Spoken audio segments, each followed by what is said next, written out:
Welcome back to my channel. So guys, তোমরা কেমন আছো? আশা করি ভালো আছো সকলে। তো আমরা এখানে নিয়ে এসেছি আর একটা প্রশ্ন।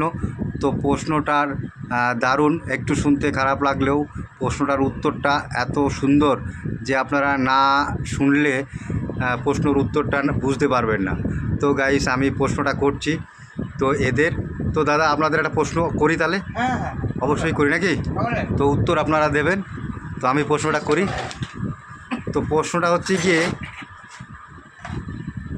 দু ঠ্যাং ফাঁক করে দিলাম ভরে, এক চাপ দিলাম হয়ে গেল ফাঁক, এক চাপে হয়ে গেল দুভাগ। তো প্রশ্নটা হচ্ছে গিয়ে, দু ঠ্যাং তুলে মাঝখানে ভরে দিলাম এক চাপ হয়ে গেল দুভাগ। তো প্রশ্নটা ভালো করে শুনবেন। তো ভালো করে শুনেছে তো? তো এইবার প্রশ্নটার উত্তরটা কী হবে আর কি, উত্তরটা কী হবে এই উত্তরটা আপনারা দেবেন। যদি না পারে তো অবশ্যই পাবলিক কমেন্ট করে উত্তরটা দেবে। তো আপনারা যদি পারেন তো অবশ্যই আপনাদের কাছ থেকে উত্তরটা আমি নেব। যদি কোনো কারণে আপনারা উত্তরটা না পারেন তাহলে আমি পাবলিকের কাছ থেকে উত্তরটা নেব। তো আপনারা কি উত্তরটা দিতে পারবেন? চিন্তাভাবনা করে বলেন। আগে চিন্তাভাবনা করে দেখেন যে উত্তরটা আপনি দিতে পারবেন কি। দাদা, আপনি পারবেন? এই যে দাদা, আপনি পারবেন উত্তরটা দিতে? তো অ্যাকচুয়ালি দেখেন, যদি আপনি পারেন তাহলে চিন্তাভাবনা করে বলেন। তো প্রশ্নর যতটা উত্তরটা যতটা খারাপ, প্রশ্নটা যতটা খারাপ আপনি শুনলেন ততটা খারাপ কিন্তু উত্তর না। অ্যাকচুয়ালি উত্তরটা এত সুন্দর, এত ভালো একটা প্রশ্নর উত্তর, যেটা শুনলে আপনাদের মনে হবে না যে এই প্রশ্নর এই উত্তর। তো সেই কারণে বলছি, আপনারা যদি একটু চিন্তাভাবনা করে বলতে পারেন যে উত্তরটাই হবে, তাহলে অবশ্যই পাবলিক শুনবে যে এই প্রশ্নের এই উত্তরটা দিলাম। আর যদি না পারেন তাহলে অবশ্যই আপনারা পাবলিকের কাছে আমরা জানাবো যে আপনারা যদি উত্তরটা জানেন তাহলে অবশ্যই কমেন্ট করে দেবেন। তো পাবলিক যদি বলতে পারে তো অবশ্যই আমাদের কমেন্ট করে উত্তরটা দেবে। তো প্রশ্ন করা হয়েছিল, দু ঠ্যাং তুলে দিলাম ভরে দিলাম চাপ হয়ে গেল দুভাগ। তো এই প্রশ্নের উত্তরটা কি হতে পারে? অ্যাকচুয়ালি কী ধরনের কী মানে প্রশ্নের উত্তরটা হতে পারে আপনারা চিন্তাভাবনা করে বলেন। তো এই প্রশ্নের উত্তরটা কী হতে পারে? দাদা, আপনি পারবেন? ও দাদা, আপনি পারবেন প্রশ্নের উত্তর দিতে?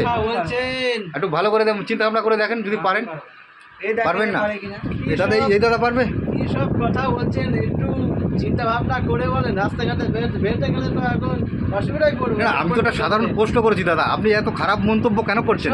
এত খারাপ চিন্তাভাবনা কেন নিচ্ছেন? আমি একটা সাধারণ প্রশ্ন করেছি, এই প্রশ্নের উত্তরটা এত ফাইন আপনি চিন্তা করতে পারবেন, আপনি খারাপ কেন সেন্সে নিচ্ছেন? আমারও তো বাড়িতে পরিবার আছে, আমি একটা খারাপ প্রশ্ন আপনাদের করবো, এটা তো হয় না। তো ওই প্রশ্নটা করা হয়েছে যে, দু ঠ্যাং তুলে দিলাম মাঝখানে ভরে দিলাম চাপ হয়ে গেল দুভাগ। তো এই তিনটে কথার উত্তর একটা। তো উত্তরটা যদি জানা থাকে অবশ্যই আপনারা দেন, কারণ খারাপ মন্তব্য করবেন না। খারাপ অ্যাকচুয়ালি প্রশ্নটা করা হয়